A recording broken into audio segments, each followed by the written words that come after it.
Olá pessoal, sejam bem-vindos à Enfermagem Prática. Hoje nós vamos falar sobre a temperatura corpórea, ou temperatura corporal, ou termorregulação. E para nós entendermos esse mecanismo, nós precisamos aprender a fisiologia da temperatura corporal. Como que acontece? A temperatura corporal é a diferença entre a quantidade de calor produzido por processos do corpo e a quantidade de calor perdido para o ambiente externo.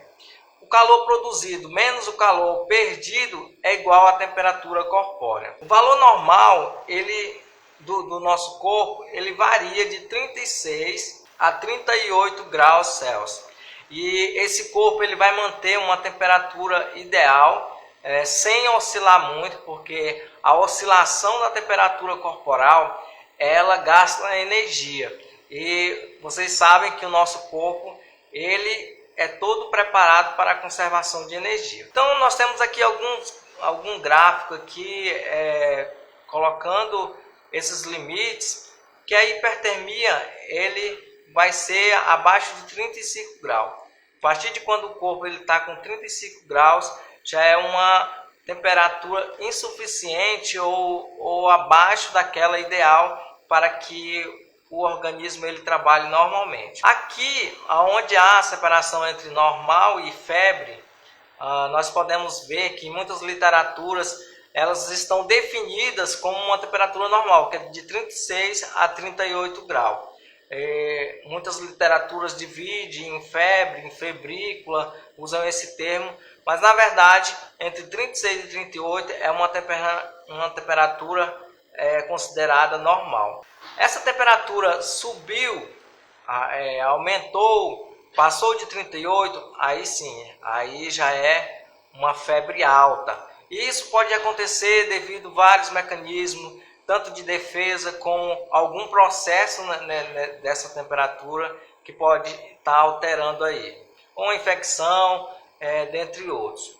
O ser humano ele é capaz de aguentar até 40 graus. A partir de 41 graus, isso aqui já vai estar acontecendo convulsão, vai estar tendo lesão em vários órgãos do corpo, e aqui o risco do paciente chegar a óbito é muito grande. Quais são os órgãos, que estão aí intimamente ligados com a temperatura corporal?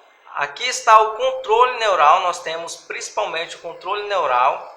Espera aí que minha caneta aqui tá.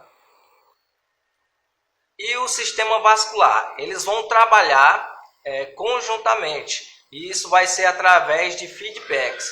Nós temos uma glândula que está entre os hemisférios dos lóbulos do cérebro, é o hipotálamo, que é uma glândula bem pequena. Ela está dividida em lóbulo anterior, e esse aqui ele é responsável pela perda de calor, e o lóbulo posterior, que é o mecanismo que ele regula a conservação de calor.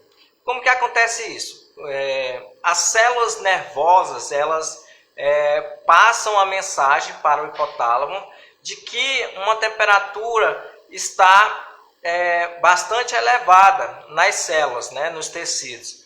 E o que é que acontece? Essas células vão aquecer e o lóbulo posterior ele vai entrar com os mecanismos para que essa temperatura ela venha a baixar. E quais são esses mecanismos? Nós temos aqui a sudorese, que é a liberação de calor pelo meio de suor, através da vasodilatação das veias, e isso o hipotálamo vai reorganizar a distribuição do sangue, fazendo com que esse sangue ele fique mais superficial no nosso corpo.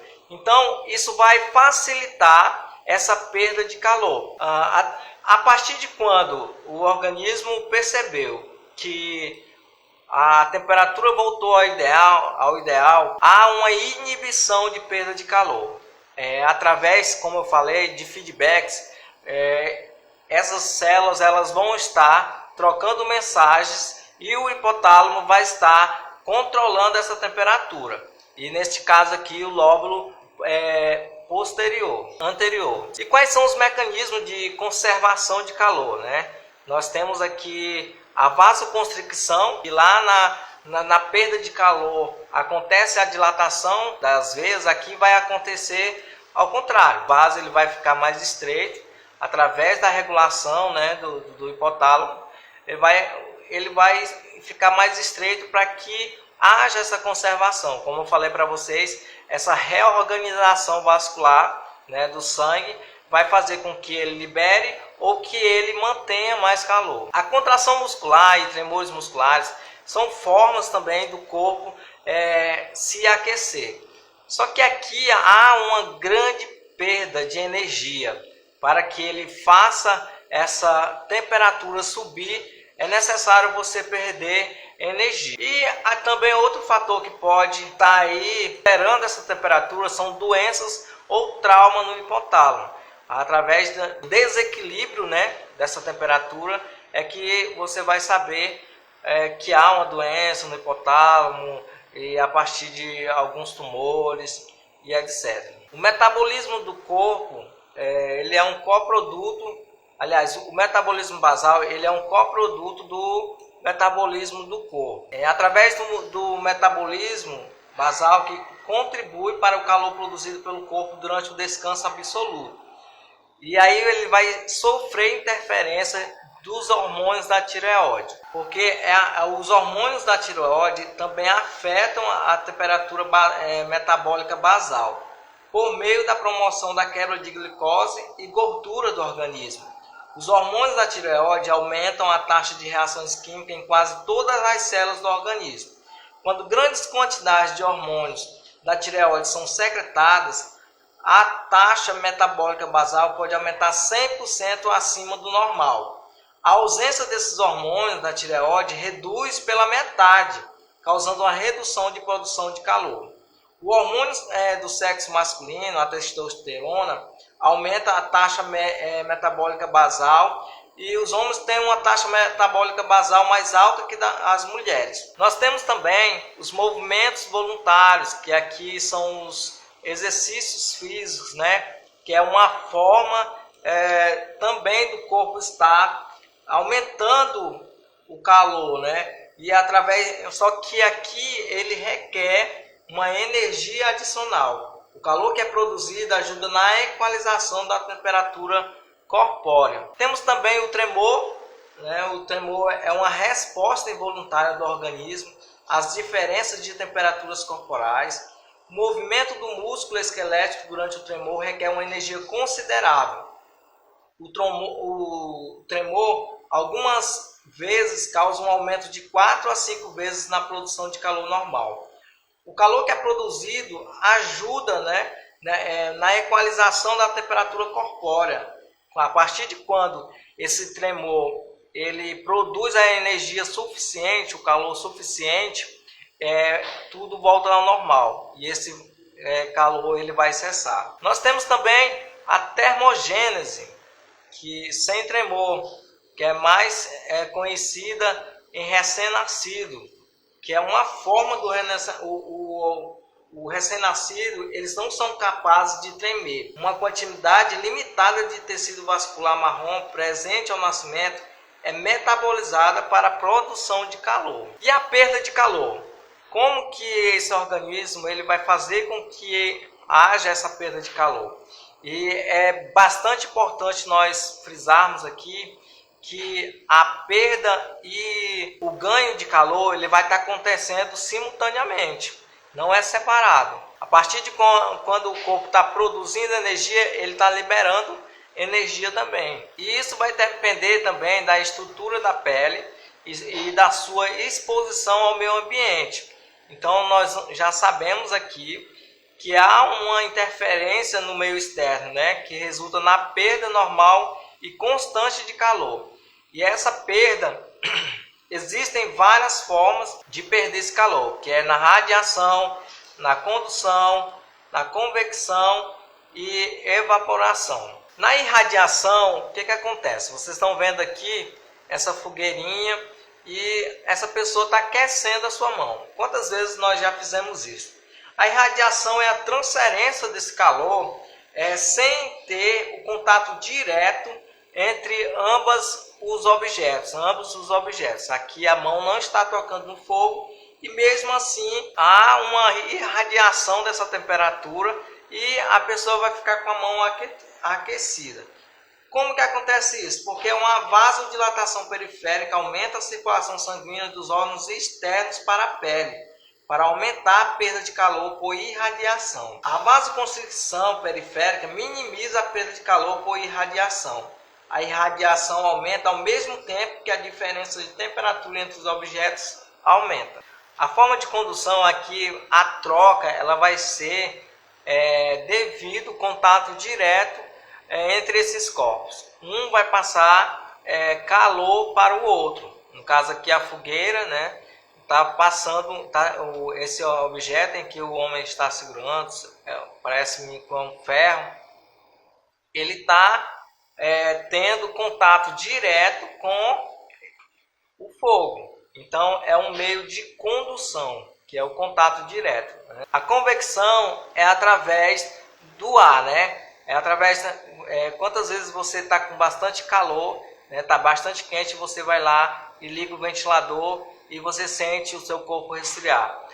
Aquilo ali é uma troca, né, que está havendo de calor através de uma camada de ar. A evaporação, que é bem similar, só que aqui a evaporação ela vai transformar o calor, né, que está aqui em forma de água, para um gás, né? No caso aqui vocês percebem como o corpo está liberando calor aqui através dessa troca, né? Dessa troca de um estado para o outro. A diaforese é a transpiração visível que ocorre principalmente na testa e no tórax superior, embora seja possível observá-la em outras partes do corpo. Para cada hora de exercício em condições de calor, cerca de 1 litro de líquido corporal é perdido no suor. A evaporação excessiva causa descamação, coceira na pele, assim como o ressecamento das narinas e da faringe. A diminuição da temperatura corpórea ela inibe a secreção de suor pelas glândulas sudoríparas. E quais são os locais, né? Os locais onde a temperatura é medida. Nós temos a temperatura através da medição oral, né, que você coloca o termômetro na boca do paciente.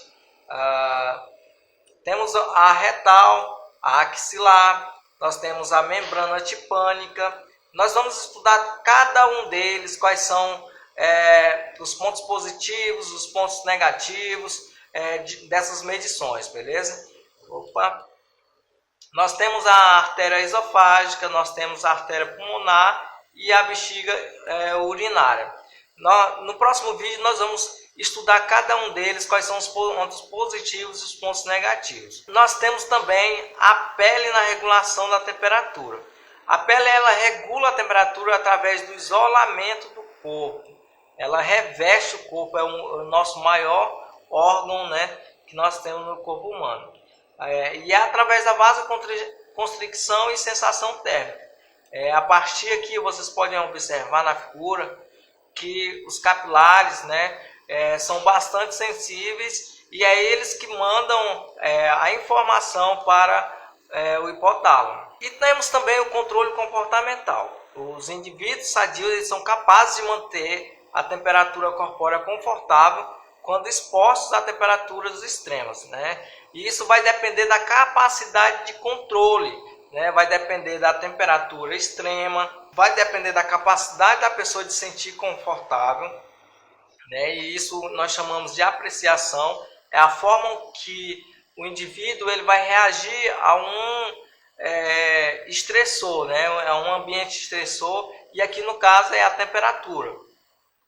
O pensamento, as emoções, né? Como que ele vai reagir, de que forma o medo vai aumentar, né? E a coragem vai aumentar a capacidade de controle e a mobilidade. Um indivíduo sadio, se você está com frio, você vai procurar um meio de se aquecer, vai para perto de uma fogueira, vai vestir um casaco. Isso está inteiramente ligado na conservação de calor. Então é isso, meus amigos. Muito obrigado por assistir esse vídeo até aqui. Já sabe, né? Curte o vídeo aí, já se inscreve no canal, que nós vamos ter bastante conteúdo aqui sobre enfermagem.